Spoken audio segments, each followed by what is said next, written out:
Teque, el pequeño. Ah, vale, muy bien. Sí, sí. Son lindos los perros.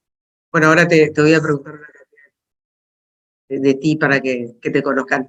Siempre hay que humanizar, viste que hablamos de humanidad y bueno, justamente las charlas previas al CARMA, al Congreso de Autoestima y Liderazgo Montevideo, es un poco para humanizar. A veces, viste que la gente, no nosotros, pero la gente te pone a veces en un pedestal de gurú o lo que sea, y bueno, todas somos personas que estamos transitando este camino de la vida y hacemos lo mejor que podemos y ahí vamos aprendiendo también en el camino con ellos, ¿no? Siempre digo que es un aprendizaje constante, la vida y esto que elegimos de trabajo, ¿no? Bueno, en las charlas previas están conociendo a los ponentes de la 10ª edición del Congreso de Autoestima y Liderazgo Montevideo, tenemos el placer de tener con nosotros en esta 10ª edición a Jordi Amenós, que bueno, está conectado ahora desde Barcelona. Jordi es terapeuta, es formador, es escritor, es conferenciante, es creador de la narrativa terapéutica, que ahora nos va a explicar un poquito más, sin contarnos su ponencia de derecho de lo que es, pero nos va a adelantar un poco de lo que es este abordaje de ayuda, que lo definís como de acompañamiento también y de reflexión a través del descubrimiento de nuestras múltiples identidades, hablás, y de nuestra extensión narrativa, ¿no? También ha creado programas para organizaciones y equipos, y uno de ellos que me parece muy interesante, Jordi, que es el de Team Stories, Ujú. que busca humanizar la empresa con el poder de las historias. Y ahora también te voy a preguntar si estamos tan inhumanos que hay que humanizarlas a las empresas. Y bueno, y Jordi también es terapeuta Gestalt, constelador familiar, está formado en Gestalt y sueños, en constelaciones familiares, en constelaciones organizacionales, en salud sistémica, también en coaching generativo, máster en hipnosis ericksoniana, máster en coaching con PNL, trainer en PNL, Hypnosis for la Profound, ¿no? Profound School, A Pro Food School, sí. la Profound School, y máster en PNL y comunicación y en técnicas de creatividad narrativa, ¿no? A la vez es autor del libro Detrás de cada historia, que está publicado por Ediciones B, que es un ensayo sobre la narrativa terapéutica, y tiene 2 libros infantiles, que esto me parece muy interesante, ¿Dónde está la luna? Y de dónde vienen las ideas, ¿no? Que buscas un poquito fomentar la creatividad en los niños, ¿no? Esto es lo, lo que, lo que se cuenta ahí, ¿no? Y a mí me gustaría que me cuente, Jordi, adentrándonos en esta charla y en este tema tan movilizante que es la familia, ¿no? Y la influencia en la autoestima y en el liderazgo, que es el tema del Congreso. Pensando en tu familia, ¿cómo te recordás de niño? ¿Cómo eras de niño? Usted, creo que era la última pregunta que me esperaba Por lo menos yo tengo foto. para abrir la charla. Aquí estamos. No, yo, No me puedo ver era un niño ahora. Uy, se oye mucho Si se ruido. oye, ya cierro. El micro, por favor, cierren el dominio. Ahí ya cerró. Sí. No, me recuerdo muy juguetón, muy fabulador, muy enganchado a la naturaleza. Aquí en Cataluña hay un movimiento de ocio infantil, se llaman los splays, ¿no? Y nada, yo era un niño de jugar en la calle, de ir al splay, de ir de convivencias y tengo este bonito recuerdo, sí, sí, sí, de la fabulación y el juego como forma de tomar oxígeno. Sí, sí. No viviste, no creciste con el teléfono, con la tablet, como están ahora los niños de hoy, ¿no? No, no, Tuviste y Barcelona ciudad, naciste y creciste en Barcelona ciudad. no, yo nací, bueno, nací en un hospital de Barcelona, pero mi familia, y allí he vivido muchos años en una localidad a 10 minutos de Barcelona, en Montcada y Reixac, y además tuve la suerte de que la calle donde vivía era una calle sin salida, por lo tanto no había tráfico, entonces los niños de la calle podíamos ocupar un poco la calle y jugar, ¿no? Entonces, bueno, pues, durante muchos años viví en Montcada y hace unos años me vine al Montseny, un parque natural aquí al norte de Barcelona. Y sí, sí, esta ha sido un poco a grandes trazos, en modo Twitter, mi biografía estacional, por decirlo de alguna manera. ¿Y qué se te dio? ¿Venís de una familia hijo único o tenés hermanos? No, yo soy el pequeño de 5 hermanos. No. Y entonces yo ya llegué que había un montón de gente en casa. Sí. O sea, bueno, el mimado, me imagino, Jordi. Eras el mimado un poquito, ¿no? Un poquito. Yo siempre que oigo este comentario digo, bueno, aquí vamos a generar debate, vamos a generar debate. Yo creo que cada hermano se lleva lo suyo, cumple también su función afectiva, pero bueno, muy bien, sí. Yo llegué a una casa que estaba llena de gente, de hermanos. Esta es una vivencia que agradezco en la vida y maravilloso, muy bien. ¿Qué edades te llevas con el mayor? ¿Qué diferencia de edad? Con mi hermano Juan nos llevamos 16 años. 16 años. Sí, con mi hermano Juan nos llevamos 16 años. Sí, sí, sí. O sea que está. ¿Y tus padres viven, Jordi? No, mi padre ya falleció hace unos años. Mi madre, pues gracias a Dios, está viva, está bien. Sí, sí, es un poco la, la Y situación. mira, como si te estuvieras haciendo una entrevista de trabajo, que es la discusión. Hay que preguntar por la familia, hay que preguntar. Yo soy de las que dice que, ¿por qué no preguntar cómo son los valores familiares de la persona que voy a seleccionar? Pensando en los valores que heredaste de tu padre y los que heredaste de tu madre, ¿qué pensás que heredaste de cada uno? Yo tengo que confesar que ahora estoy como un poco, un poco despistado porque pensaba que veníamos a hablar de narrativa terapéutica y veo que la entrevista está tomando... No, mi familia ha sido muy trabajadora. Yo siempre agradezco de que nací en una familia donde residía la bondad. Mi padre era una persona muy bondadosa, mi madre es una persona muy bondadosa. Los he visto preocuparse por la gente, por el mundo. Los he visto lidiar con las dificultades. Mi padre era nacido en Igualada, le tocaron los años de la Guerra Civil. Mi madre es nacida en Villanueva del Arzobispo, un pueblecito cerca de Jaén, en el sur de España. Fueron parte del movimiento migratorio.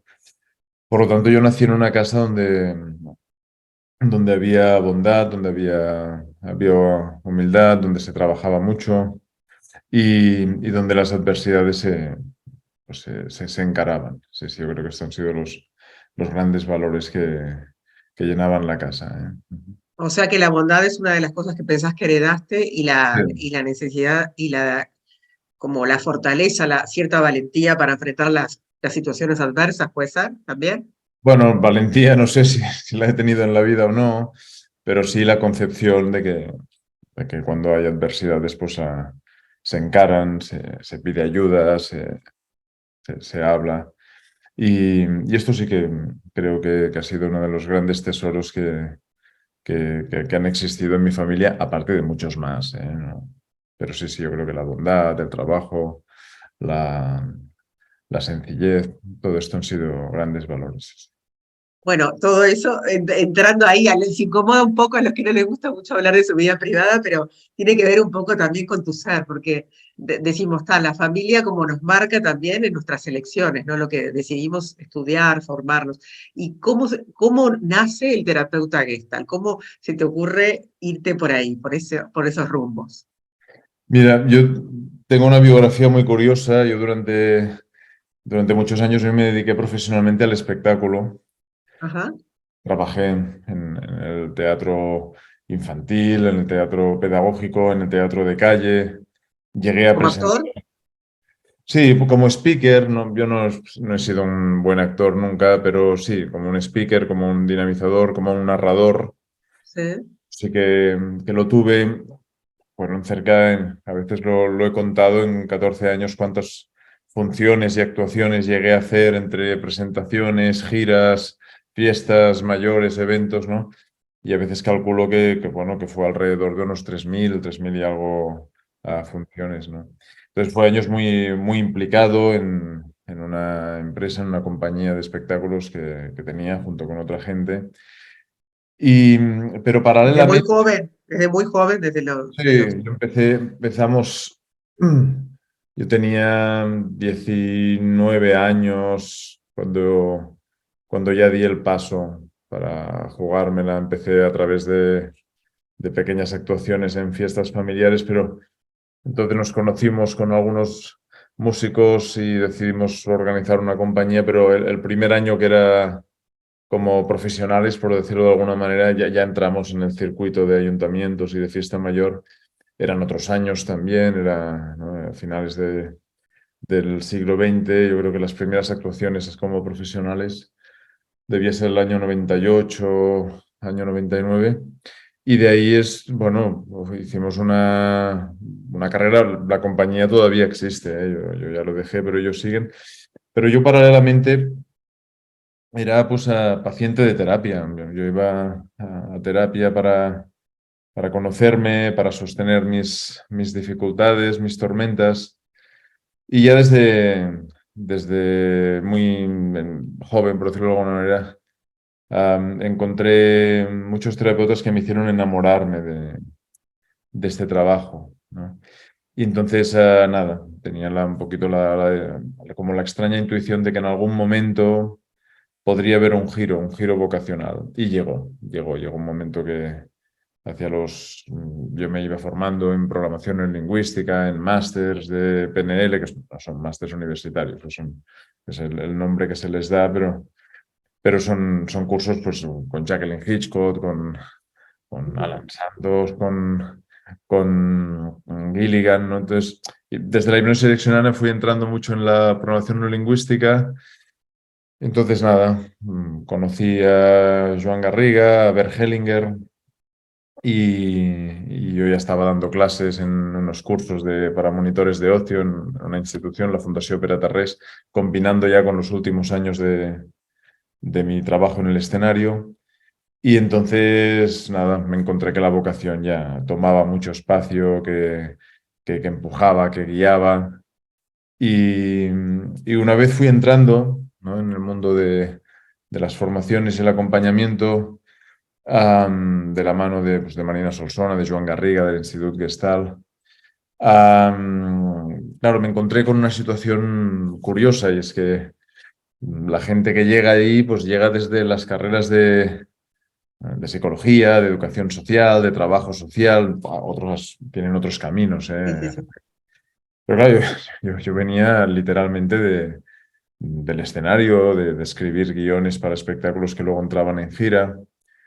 Y entonces me interesó mucho la manera de comprender lo que es un proceso de acompañamiento y mantener la mirada narrativa. Y desde esa semilla me puse a investigar y sin más pretensión que a profundizar, y enseguida me encontré que algo iba floreciendo, que algo iba apareciendo en esa investigación, humildemente, y propuse este trabajo de la narrativa terapéutica a raíz de toda esa experiencia biográfica, ¿eh?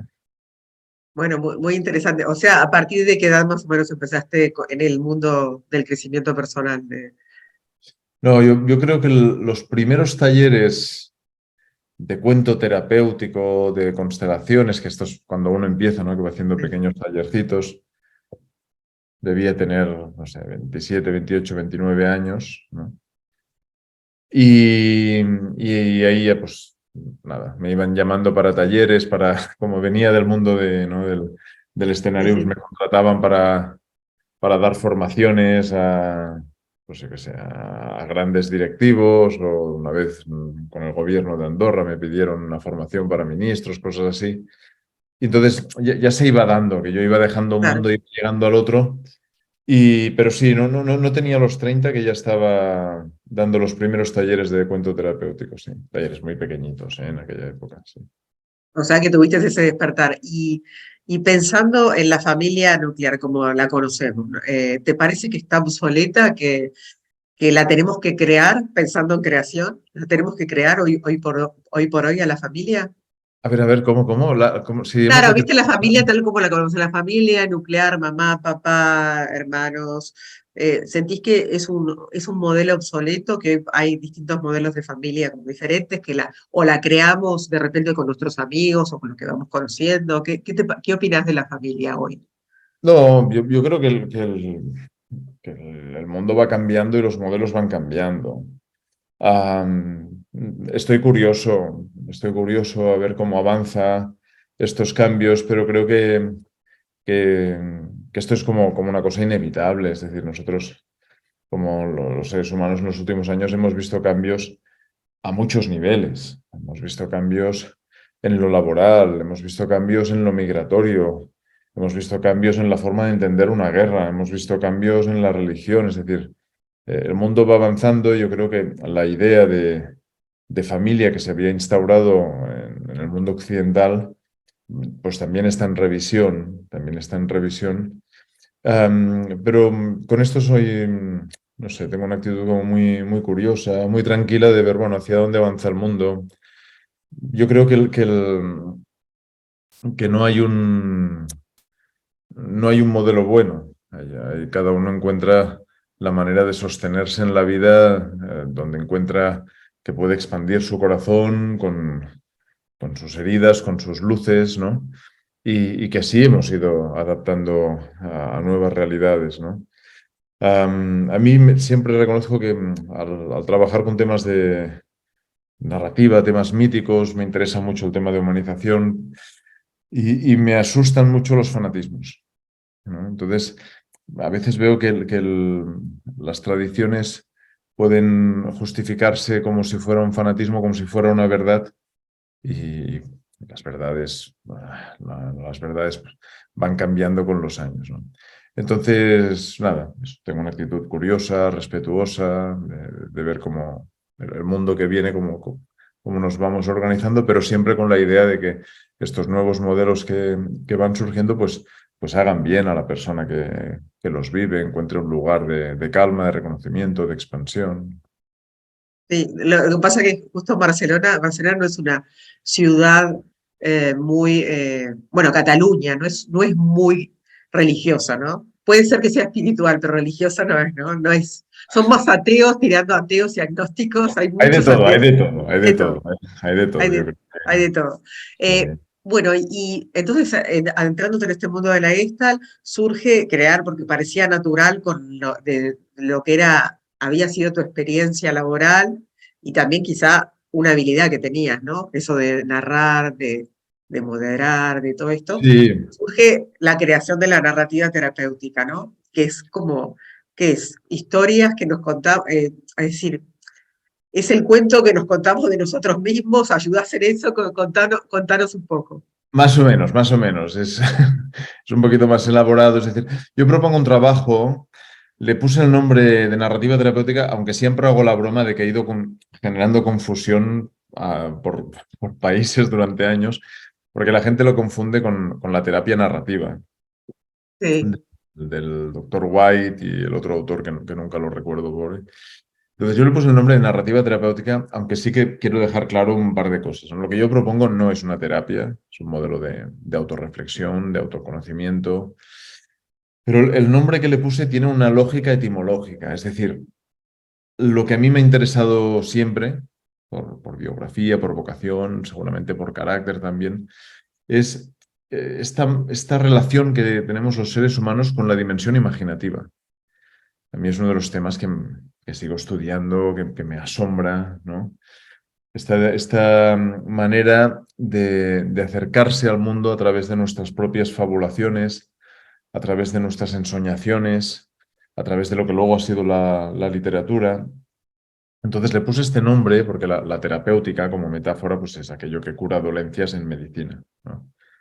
Entonces pensé que era una idea bonita, es decir, plantear de que hay una narrativa terapéutica, es decir, hay una buena relación con nuestra dimensión que nos va llevando a nuestra vida, a nuestro propio viaje heroico, por decirlo de alguna manera, y una mala relación con esa dimensión nos aleja de ella, claro. nos aleja y nos hace perdernos en extrañas fabulaciones sobre nosotros, sobre el pasado, sobre el futuro, ¿no? Entonces, lo que propongo es un trabajo de revisión, de actualización de tres grandes identidades que creo que acompañan al ser humano en diferentes niveles, casi diría, de conciencia. La biográfica, que todo el mundo tiene un relato sobre su biografía. La narrativa familiar o la mitológica familiar, es decir, la gente muchas veces. Ahí, Aquí es donde siempre bromeo un poco de que en los talleres, en las formaciones de narrativa terapéutica, cuando llegamos a la narrativa familiar, es donde empieza la fiesta. Siempre hago la broma de que aquí es donde la cosa toma mucho sentido en cuanto a actualizar ese relato. Y luego, durante el proceso, vamos entrando más en espacios psicoespirituales o más profundos, más mitopoéticos, de una tercera identidad donde la persona pueda vivir su viaje heroico sin tener que encontrar un relato que sustente su identidad, ¿no? Entonces, es un trabajo reflexivo, filosófico, y hace años que lo imparto. Normalmente propongo pues, una serie de módulos al año, y luego hay talleres breves para que la gente conozca este trabajo. Y este tipo de trabajo es el que antes nombrabas a través de los Team Stories, lo llevo a empresas, lo llevo a institutos para descubrir de forma bonita, de forma respetuosa, todo lo que ha quedado detrás de nuestras propias historias, que en nuestra cultura tienen demasiada fuerza a veces. y en nuestras historias surge siempre mucho más el dolor que la alegría, surge eso que No, nos duele. no, surge la herida, esto sí. Mm. O sea, hay que entender que a nosotros nos interesan las historias por muchos motivos. Hay muchas teorías antropológicas, pero básicamente una historia es el tránsito de un conflicto. Es decir, para que tengamos un cuento, para que tengamos una historia, necesitamos un conflicto. Es decir, necesitamos una separación. ¿eh? El personaje duda, está separado entre su deseo, entre lo que tiene que hacer, lo que toca hacer, entre lo que se le presenta y lo que quiere, entre lo que sueña y lo que hay. Es decir, lo podemos disfrazar de muchas maneras, pero no deja de ser dos espacios que están en tensión. Los cuentos de hadas clásicos, esa tensión la proponen en forma luego de resolución, ¿no? Entonces, ¿por qué nos gustan las historias? Bueno, porque nosotros vivimos en conflicto. El ser humano está herido. Bromeo en las conferencias, como dice el proverbio, en toda broma hay algo de broma, Algo ¿no? serio. Pero es decir, bromeo diciendo que yo soy de los que creo de que hay dos grandes tipos de personas, ¿no? Los que saben que están heridos y los que aún no lo saben. Entonces, negar que el ser humano transita en una herida existencial, yo creo que nos roba fuerza, nos roba vitalidad. Entonces, muchas veces al trabajar, claro que surgen heridas, surgen heridas biográficas, caracteriales, familiares, pero el trabajo va entrando en una dimensión a medida que avanza muy suave, muy dulce, ¿no? Decía James Joyce que la narrativa nos permite sostener lo grave y lo constante del mundo, ¿no? Es decir, o Nietzsche tenía una frase que se le atribuye a él, ¿no? Que decía: sin historias, sin arte, morimos de realidad, ¿no? Es decir, que el ser humano necesita siempre esa dimensión misteriosa, disfrazada de arte, que le permite sostener las adversidades, ¿no? Incluso, también me gusta mucho citar a Rilke, ¿no? Que a mí siempre ha sido un autor que me ha dado sentido, Sí. que me ha gustado. Yo hago la broma de que yo soy de religión rilkeana, ¿no? Entonces, Eran brutales, los poemas de ese hombre eran brutales, brutales. y Un su viaje adelantado. interior. Pero el Rilke hacía una pregunta que era: ¿cuánta eternidad hay en nosotros? Para mí es una de las reflexiones más interesantes cuando uno empieza a hacer un camino interior con cierta profundidad. Pero claro, cuando empieza ese camino, las identidades biográficas y familiares piden ser muy revisadas para visitar ese camino. Entonces, lo que propongo es este camino de actualización, ¿no? Para recuperar la vitalidad perdida o la compasión perdida, ¿no? A través de la biografía, el relato familiar y el trabajo con el propio viaje heroico, arquetípico de cada ser humano. Entonces, es un trabajo muy dulce, muy suave, y es cierto que sí, que aparecen heridas y pues claro, las trabajamos, las integramos, las acompañamos, pero desde una mirada más, en lo posible, pues más suave, ¿eh? Y está enfocado bien en psicólogos, coaches, líderes, todo tipo de público. Sí, sí. Es cierto que a veces me piden formaciones más para equipos profesionales, ¿no? A veces me piden Algún colegio de psicólogos me ha pedido pues, alguna conferencia solo para psicólogos, ahora tengo una propuesta de unos colegios de trabajo social que me piden que forme a trabajadores sociales. La propia Generalitat, el gobierno catalán, durante años me ha pedido que forme a los equipos de paliativos con el Ah, trabajo, muy buena la idea, muy buena. Sí, de metáforas, ¿no? Claro, cuando uno se encuentra con preguntas existenciales, ¿no? ¿Cuánto tiempo me queda? ¿Qué pasará si no llego al siguiente mes? Estas preguntas, a veces acompañarlo con un poco de poesía, nos permite también encontrar una cierta paz dentro de lo posible con la situación, ¿no? Pero mi propuesta siempre ha sido de que las formaciones estén abiertas a cualquier persona, me da igual su formación, que le gusten las historias, que quiera conocerse y que quiera disfrutar de la dimensión narrativa, ¿eh? te interesa mucho la creatividad también, es una de las cosas que, por eso también tenés, además de tu libro, ¿no? Mm. El libro, contanos un poco más, y tenés 2 libros infantiles, porque trabajás mucho por niños, porque sos papá, no sé si sos papá, No, que no. tus hijos, ¿no? Bueno, yo soy familia monoparental perruna. Ah, bueno, no, porque viste que a veces Familia es- los hijos se inspiran para que creemos libros, ¿no? A veces esas cosas. No, la creatividad me interesa mucho porque siempre ha sido un tema, ¿no? En toda mi biografía, tanto cuando me dedicaba al espectáculo como ahora, ¿no? Creo que la creatividad también abre las puertas a un viaje interior muy bonito, muy bonito. Y de los 2 libros infantiles, primero escribí el de ¿Dónde está la luna? ¿Sí? Que lo que busca es recuperar esa dimensión fabulatoria como forma de conocimiento en la infancia. Pero luego el segundo libro infantil que escribí, los 2 ilustrados por Alberta Rayás y publicados de forma preciosa por Akiara Books, por Inés Castelbranco, bueno, es una editorial que cuida mucho, estoy muy contento cómo han cuidado los libros. El segundo libro es ¿De dónde vienen las ideas? Y este libro lo escribí para confrontar un poquito la manera en que se propone en la infancia el cultivo de la creatividad, ¿no? Es decir, lo que intento en ese libro es que en vez de plantear, vamos a enseñar a que una niña, un niño tenga una idea, ¿no? Entonces propongo en ese libro qué pasaría si hiciéramos al revés. Vamos a intentar que una idea pueda tener a un niño o a una niña, ¿no? Es decir, que se eduque en vez de esta tensión de a ver cómo crear de forma productiva, ¿no? No soy muy amigo de estas hipertensiones. um, Educar en que el niño o la niña pueda abrirse al misterio creativo. Sí, sí. Cada uno lo viva como lo viva, ¿eh? Pero es decir, que pueda estar abierto a sus ensoñaciones, a sus inspiraciones, a sus fabulaciones, a sus asociaciones de ideas, ¿no? Lo interesante cuando hablas con artistas, yo que he tenido el privilegio ¿no? de conocer a muchos y gente muy interesante, ¿no? Más o menos todos coinciden en un cierto relato. Y es que en algún momento estaban creando y se sintieron movidos por algo. Ya tenían la idea, podía ser un programa, una obra de teatro, un libro, ¿no? Pero esta sensación de que por fin hay algo ¿no? Como decía Rilke, todo es gestar y luego parir, ¿no?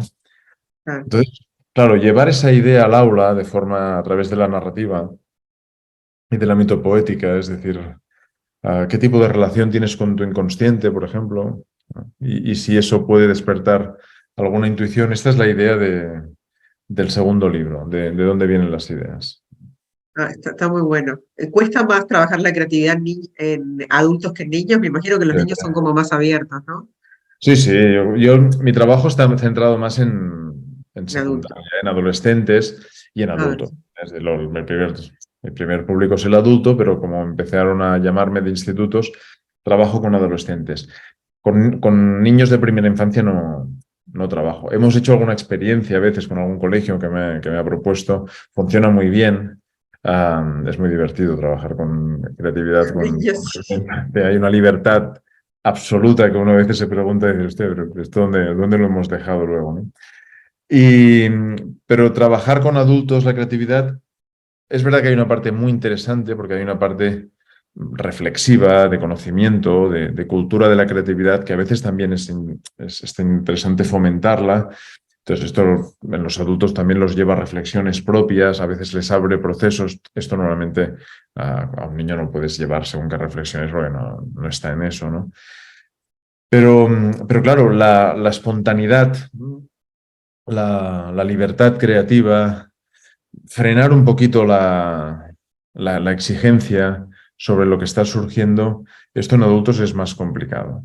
Somos nuestros propios tensores. Existe yo creo que a nivel general, depende de la persona, la cultura y el carácter, pero una cierta exigencia, no sé si basada a veces en el yo ideal, en los mandatos familiares. Claro, no sería el mejor espacio para dar lugar a una investigación creativa, ¿no? Hay una anécdota de Sir Ken Robinson, que a mí siempre me ha hecho gracia, que es, una vez le preguntó a un niño que estaba, una niña, no recuerdo, que estaba a punto de hacer un dibujo, y le dijo, ¿qué vas a dibujar? Y dijo, a Dios, voy a dibujar a Dios, ¿no? Entonces Sir Ken Robinson le dijo, bueno, pero nadie sabe cómo es Dios, ¿no? Y la criaturita de 5 años le dijo, bueno, ahora lo sabrán, ¿no? Es decir, esta libertad tan bonita, tan inocente de que el ser humano puede ser también un creador, pero no como algo, Sí, sí. no, como una función humana ¿no? de poder repetir una vez más el proceso creativo que durante miles de años se ha hecho a través de las historias, las pinturas, los cantos, el teatro, ¿no? Entonces yo creo que llevando esa profundidad a veces recuperamos algo que quizá la presión social nos roba en algún nivel. Claro, porque vos creés que con la creatividad podemos hasta salir de las crisis, ¿no? Porque en realidad cuando tenemos algún problema, lo que hacemos es crear la solución, ¿no? De alguna manera. ¿O Bueno, no? con matices. Lo que sí que yo no afirmaría que la creatividad nos permite salir de las crisis como único Claro, camino. como una frase Sí, rotunda. no lo afirmaría. Yo creo que las crisis, yo creo más en la idea de proceso, ¿no? El Claro, proceso terapéutico del viaje heroico, y a veces pues, hay gente que en la vida pues, le toca vivir durante décadas una claro. crisis, y a lo mejor lo interesante de esa crisis no es tanto que se resuelva, sino que uno llegue a hacer las paces con lo que le toca vivir.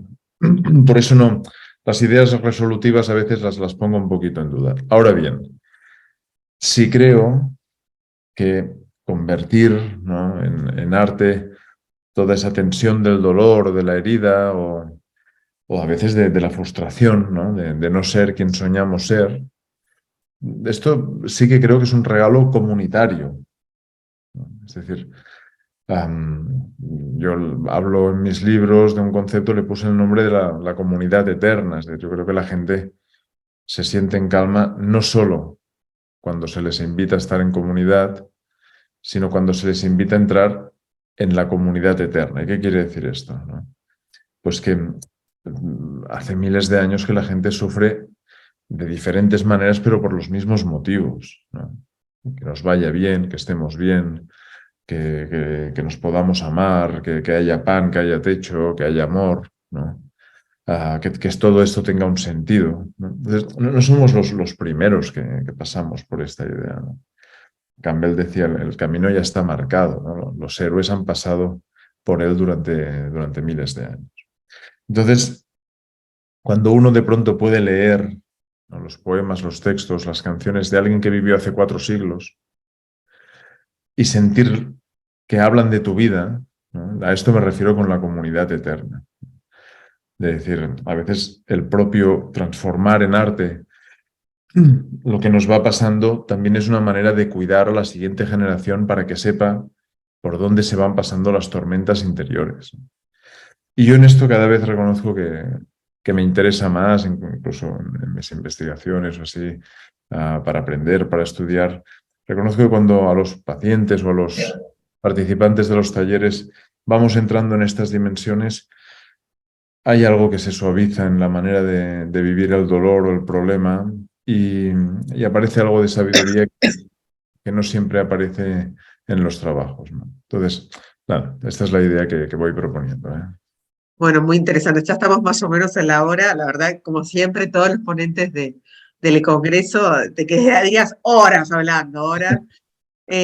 Imagínate, Bernoué se pasó de la media hora, se fue hasta los 50 minutos, pero respetamos el tiempo de cada uno.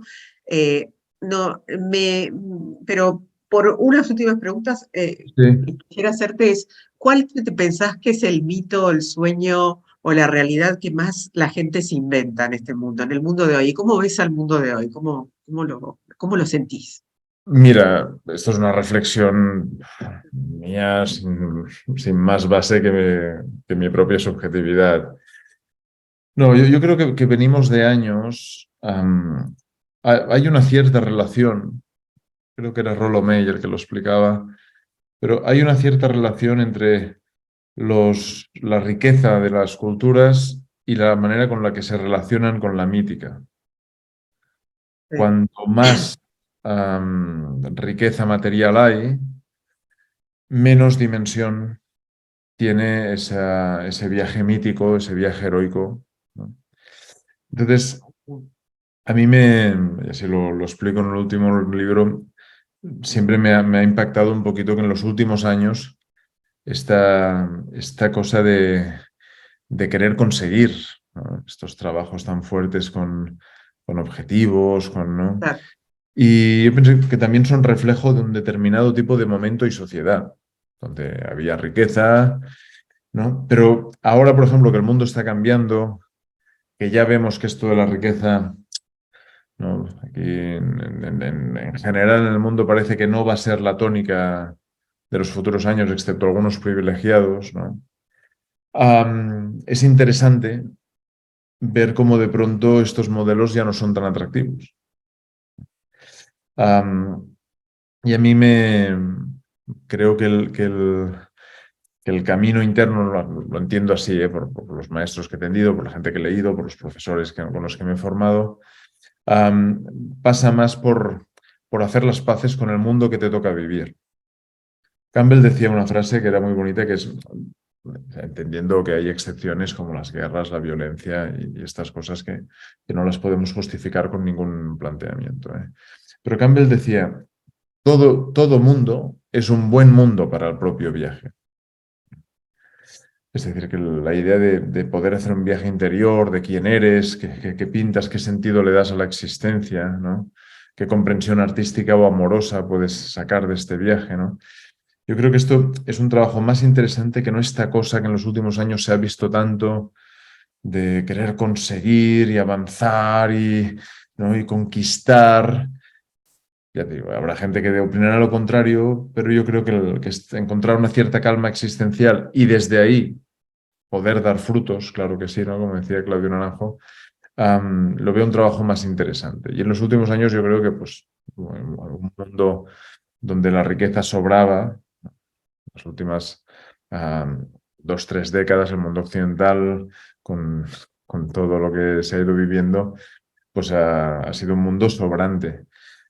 El mundo que viene no sabemos cómo es, pero claro, yo creo que aquí, por ejemplo, me gusta a veces evocar los comentarios de Francisco Peñarrubia en uno de sus libros, que lo encontré muy interesante, cuando él planteaba el tipo de psicoterapia que se inventa en Europa después de la Segunda Guerra Mundial, ¿no? Donde todos los países tienen las cunetas llenas de cadáveres, ¿no? En la guerra civil en España, las cunetas llenas de cadáveres. Francia arrasada, Polonia arrasada, Alemania arrasada, ¿no? Entonces, el tipo de psicoterapia que surge, ¿no? Desde Freud, Carl Jung, ¿no? Viktor Frankl, es esta vivencia más existencial, ¿no? sí, Entonces, en cambio, en el otro lado del Atlántico, ¿no? En Estados Unidos empieza una época radiante, ¿no? Entonces nacen estas psicoterapias más enfocadas hacia el impulso de conseguir algo. Yo creo que todo es bueno, todo es válido y todo es compatible, pero creo que ha habido un exceso de esto. Esto es una opinión mía. O si más, claro. no me siento muy cercano a estos trabajos donde la cosa se ha basado tanto en conseguir algo. Yo no les veo mucho sentido. Sí, Como cosa puntual, sí. Tu corriente de Gestalt y psicoanálisis son corrientes profundas. Son corrientes profundas. Bueno, No son corrientes de que te hablen. de resultados y objetivos. Hay una pregunta muy buena de Pablo que dice, te pregunta que le definieras lo que considerás que es conflicto dentro del marco de la narrativa, porque cuando decís que para tener una historia necesitamos un conflicto. Sí, Bueno, sí. esto es Mira, parte, es el plot. es muy sencillo, es muy sencillo. Mira, Humberto Eco decía que ningún héroe quiere hacer su viaje. Todos los héroes quieren estar en el sofá en zapatillas.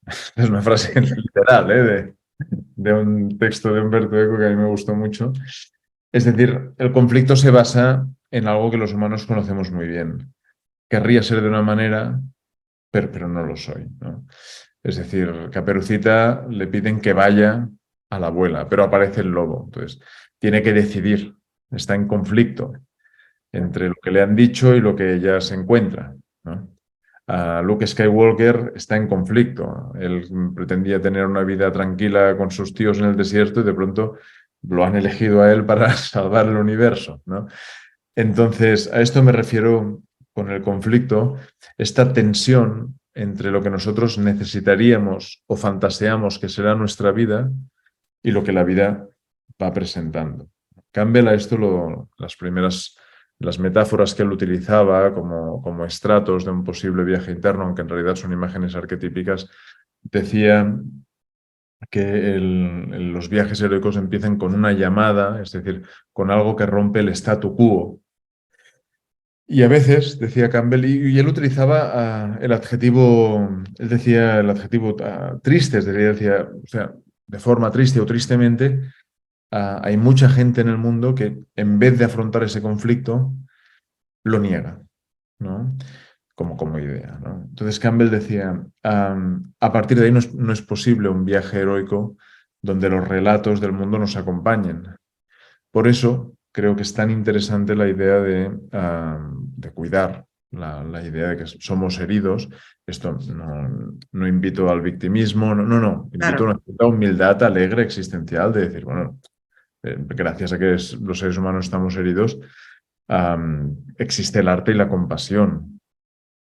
Claro, eso, Sí. eso es importante. Y la vulnerabilidad también hablas, la importancia del ser vulnerable, ¿no? De mostrarnos vulnerables. Sí.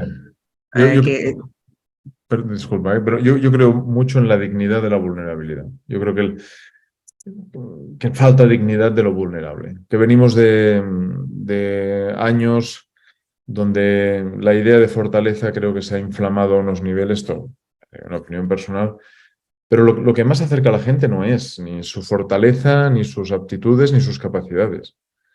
Lo que más acerca a la gente es su vulnerabilidad. pues ahí conectás con alguien, ahí te haces amigo de alguien, ahí te enamorás a veces cuando ves esa parte como débil y decís, no es un Dios, no es un no, es esa cosa, esa humanidad que se refleja. Y por terminar, y si le quieren hacer alguna pregunta para no robarle más tiempo, aunque lo estamos invirtiendo, eh, ¿qué te parece, pensando en las historias, en tu narrativa terapéutica? Pienso que ahí fuiste muy buen narrador de ti mismo, ¿no? Porque creaste algo que está inspirando a gente, a líderes, están inspirando a docentes, a la gente que te contrata, a gente de la Generalidad, a una cantidad de gente. Y el lenguaje parece clave en lo tuyo, porque es clave, ¿no? El lenguaje es clave para todos los psicólogos, ¿no? A todos los terapeutas. ¿Qué pensás que es otro gran logro de la humanidad, además del lenguaje? ¿Qué pensás que logramos en este último tiempo? ¿O no hay? No, sí, hay miles de logros, hay miles de logros. No, mira, yo con el lenguaje sí que hay un tema que en los últimos años muchos autores ya han ido advirtiendo, ¿no? Y ahora cuando veo esto de las inteligencias artificiales, pienso, hostia, es que hay gente, pienso, no sé, desde Rollo May hasta Christian Salmon, hay gente que hace décadas que va, o Josh Lakoff, ¿no? Es decir, hay gente que hace décadas que están avisando de que la traición sobre el lenguaje, ¿no? Cada vez va más en auge, ¿no? Es decir, George Lakoff hizo un estudio de cómo el gobierno de Bush había justificado la guerra de Afganistán. Y entonces el estudio demostraba pues, que tenía un equipo de lingüistas, de las think tanks conservadoras. Entonces, desde aquí ya se iba explicando, ¿no? Es decir, hombre, hay una ingeniería lingüística que hace años que ha llegado a la publicidad, que ha llegado a la política, pero que en vez de ser utilizada como una forma de invitación a lo humano, ha sido utilizada de una forma perversa, y ahí es donde aparecen las famosas deshumanizaciones, ¿no? Entonces, esto yo creo que sí que es una de las grandes tragedias de lo humano, ¿no? Entonces ahora ya llegamos a un punto donde aparecen inteligencias artificiales y donde ya no se sabe qué es verdad y qué no es verdad, ¿no? Para mí esto es horroroso, ¿no? Sí, sí. No porque haya una verdad, sino porque nosotros somos, como decía Galeano, seres narrativos, es decir, nuestra neurología no puede hacer nada ante una historia, o sea, la escucha. Entonces, yo tuve de profesor a Leo Bassi en unos cursos, el artista italiano, que es este clown provocador, uno de los tipos más interesantes que he visto en el mundo del espectáculo, con una cultura extrema, muy convencido de lo que hace. Y me gustaba mucho que él, que es muy provocador en el escenario, ¿no? Y cuando estudiábamos con él podíamos acompañarlo como voluntarios en algunas funciones, esto era el año 99, en el Teatro Arnau de Barcelona.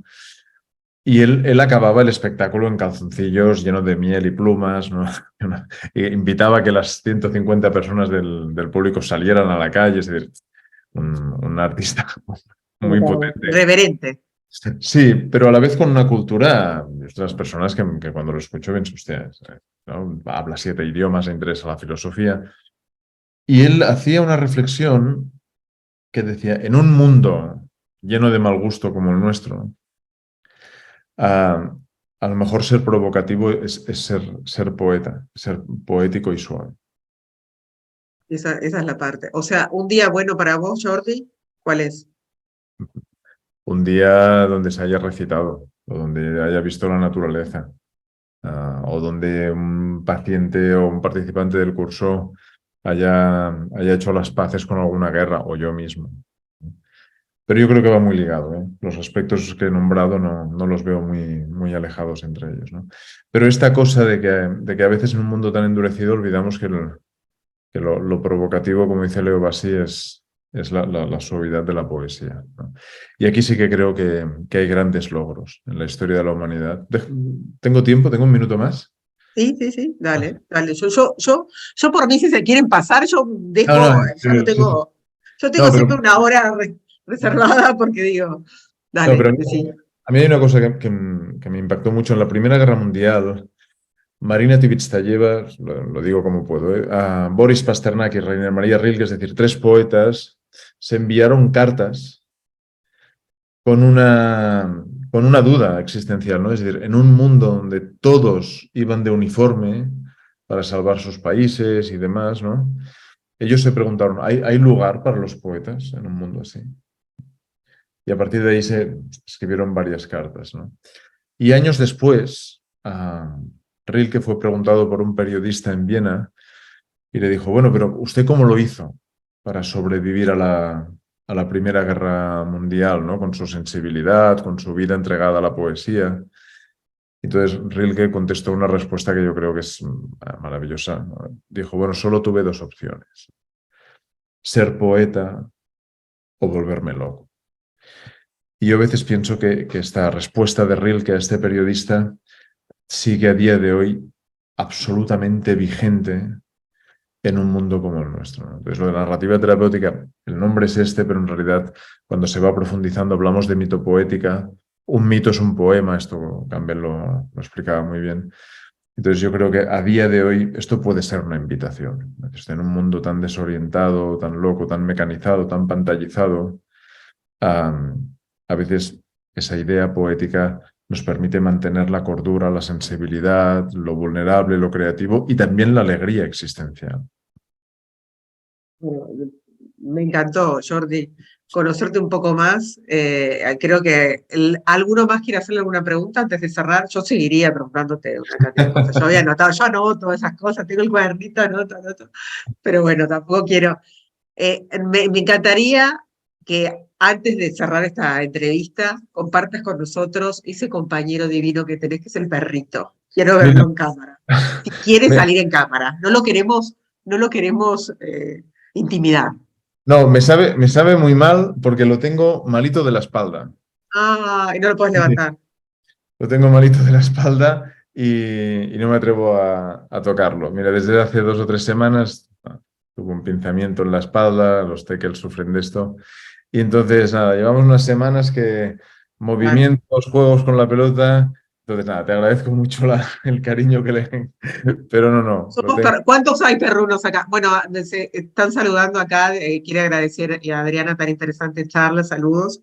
Bueno, yo siempre digo que a mí, más allá del talento de los ponentes del CAL, del Congreso de Autoestima y Liderazgo Montevideo, que algunos tienen ya la entrada, eh, los que no la tengan, vengan, porque a mí me interesa la madera de los ponentes, que sean buenas, viste lo que hablabas, tú por eso te preguntaba un poquito de tu familia, porque talentosos tenemos una cantidad, y vos lo sabés, y lo has visto en el teatro también. ¿Cuántos actores te has cruzado que son talentosos y luego como compañeros no cooperan, no ayudan, ¿no? Y son esos que los directores dejan de contratar, ¿verdad? Porque dicen, no, yo prefiero. Lo mismo pasa en las organizaciones, ¿no? ¿Qué pasa que algunos triunfan con disciplina y todo eso? Y hablando, y una última, Jordi, ayer estuve con Enrique Rojas, que estuvo acá en Uruguay, y una de las cosas que él decía es que el orden y constancia es clave como para que te vaya bien en la vida, el orden. ¿Podemos tener orden en este caos que tenemos, en esta sobredosis de estímulos? ¿Qué opinas? A ver, voy a decir una frase de Szymborska, la premio Nobel del 96. ¿Sí? Yo no soy o sea, mi campo de actuación está muy delimitado, ¿eh? Es decir, Sí. la sistémica, la narrativa, la mítica, la Gestalt, me gustan algunas comprensiones junguianas, psicoanalíticas y algunos autores más de índole espiritual. ¿Constelás mucho? ¿Seguís trabajando en constelaciones o te dedicas más ahora a la narrativa? No, es que dentro de los talleres de narrativa siempre constelo. Siempre constelas. Porque nos permite el trabajo sistémico, la constelación, nos permite trabajar mucho para que se vean las estructuras narrativas. Esto es una cosa que no están alejadas, están muy Claro, cercanas. muy relacionado. Entonces, nada, cuando la frase que dijo el otro ponente, obviamente me dijo mejor que le dejo en un contexto de su sabiduría. Yo voy a decir algo entendiendo que yo vengo más de este mundo poético y demás, pero Szymborska tiene un poema maravilloso que se llama Prefiero. Y en uno de los versos dice, prefiero el infierno del caos que el infierno del orden, ¿no? Entonces, no, yo creo que como todo en esta vida, la justa medida, hay gente que el orden le va muy bien. A veces para la creatividad, imponer demasiado orden no es una buena idea en alguna etapa del proceso, ¿no?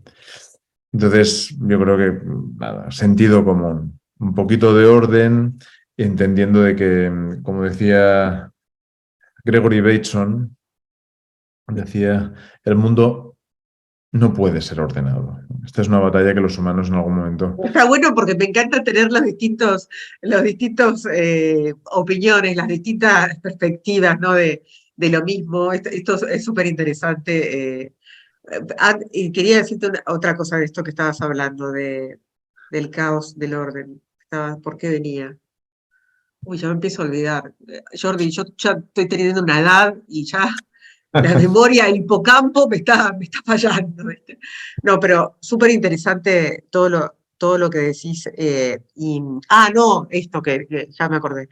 Que también trabajás con Carlos Bernués, ¿no? Trabajás en el Centro Bert Hellinger Uruguay, ¿no? ¿Sos Bueno, profesor? ¿O mira, colaborás? Cada colaboré tanto. hace años, Carlos me invitó a ir a Montevideo, a Uruguay. Me organizó un taller en su centro, lo disfruté mucho.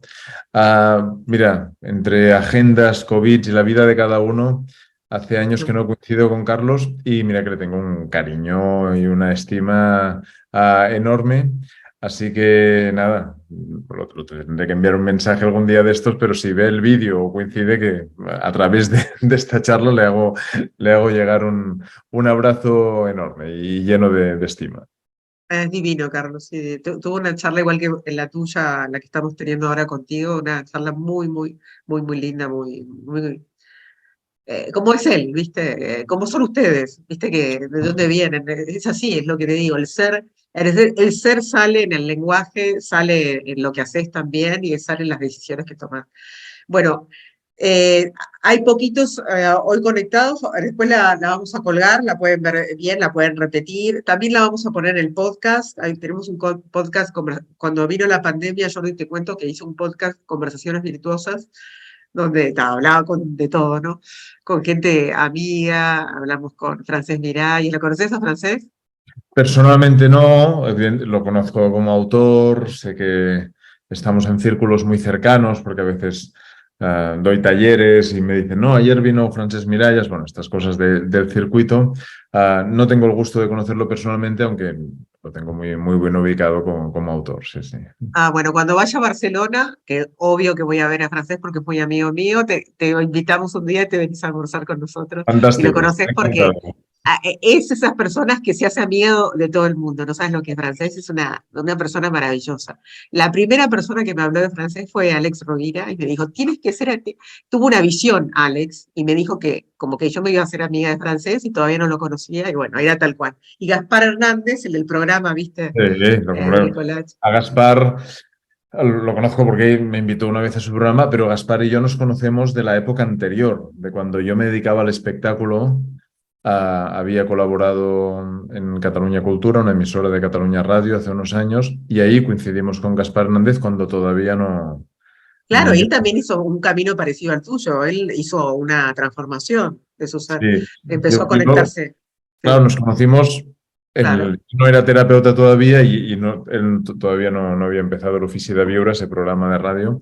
Entonces, Y luego sigue nos... hasta hoy, ¿no? Sigue hasta hoy. Sí, Yo fui varias veces al oficio de video cuando vivía allá y ¿sabés quién me la arregló? Mira, está todo relacionado. Elena Miquel es muy amiga mía también, la cantante no sé si la conoces, de La Fe y las Flores Azules. Tenía un normalmente grupo no. también ella. Bueno, y también artista, y ella me arregló la primera entrevista. Pero ya estamos contando, ¿viste? Se entera. Nos humanizamos, chicos, nos humanizamos en esto. Bueno, un placer. ¿Alguno más quiere dejar? Y Jordi, que vaya muy lindo, volvemos a ver el 24 de mayo. Muy bien, fantástico. Muchas Y gracias por después en el la presencial invitación. cuando coincidamos en ciudades.